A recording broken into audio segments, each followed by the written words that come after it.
Mon intervention s'intitule La santé et sécurité au travail dans le secteur du BTP. Le plan de cette intervention sera axé sur 2 points.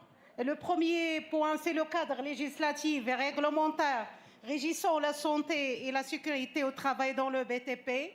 Le deuxième point, c'est les axes stratégiques du ministère, c'est-à-dire le ministère de l'inclusion économique, de la petite entreprise, de l'emploi et des compétences en matière de santé et sécurité au travail. Donc, avant de commencer par le premier volet, je vais vous annoncer quelques chiffres.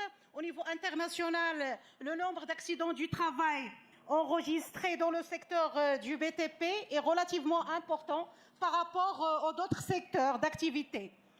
Aussi, 91 des entreprises ont un retour supérieur ou égal à leur effort d'investissement en matière de sécurité et 10% d'entreprises ont un retour sur l'investissement multiplié par 7.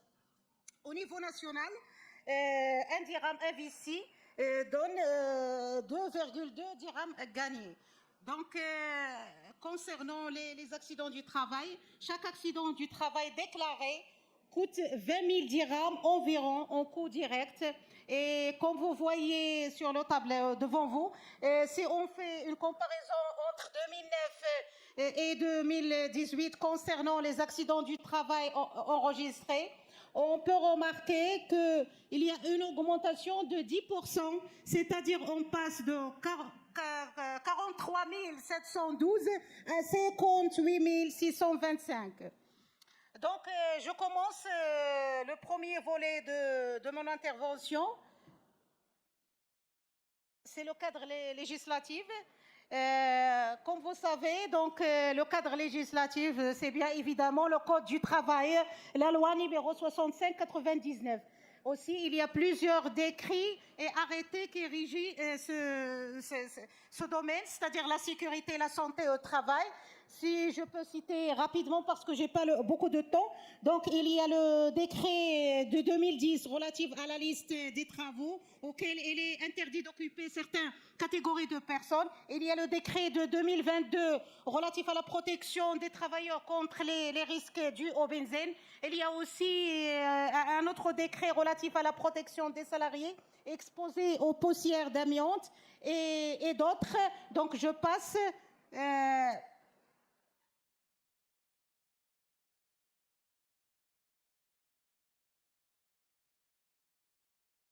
Je passe directement, comme vous voyez, il y a plusieurs arrêtés. Donc, je passe directement au Code du travail et surtout les dispositions des articles de 281 à 344. Donc, les principales dispositions de ces articles, il y a toujours l'obligation pour l'employeur de respecter certaines mesures telles que elle est appelée à ce que les locaux de travail présentent des conditions d'hygiène nécessaires à la santé des salariés. Elle est appelée aussi à ce que les machines utilisées soient munies de dispositifs de protection pour leur utilisation, ne présentent pas de danger pour les salariés. Sur l'interdiction de l'utilisation des produits ou substances d'appareils ou de machines susceptibles de porter atteinte à la santé des salariés, sur l'information des salariés sur les dangers résultant de l'utilisation des machines, ainsi de suite.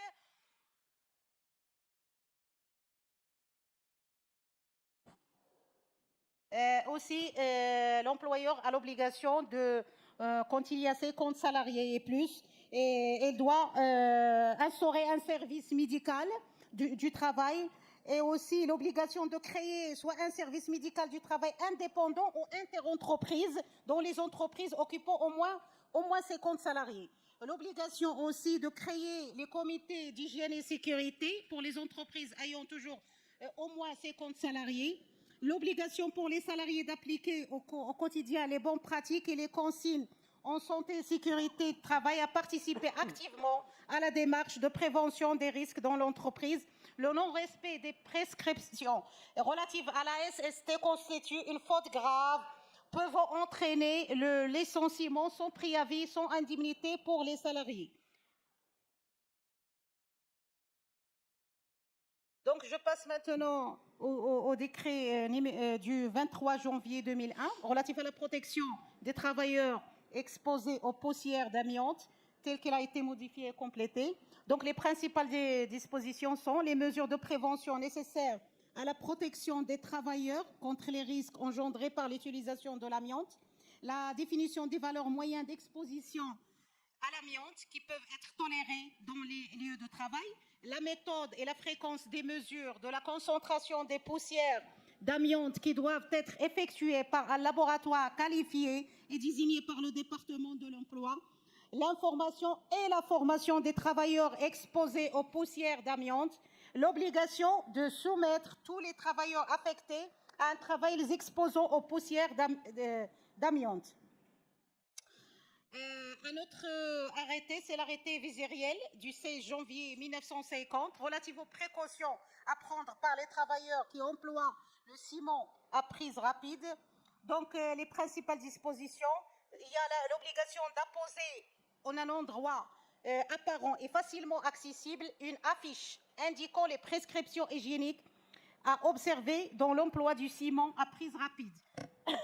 L'obligation de mettre à la disposition des travailleurs les moyens de protection contre l'action du ciment sur eux.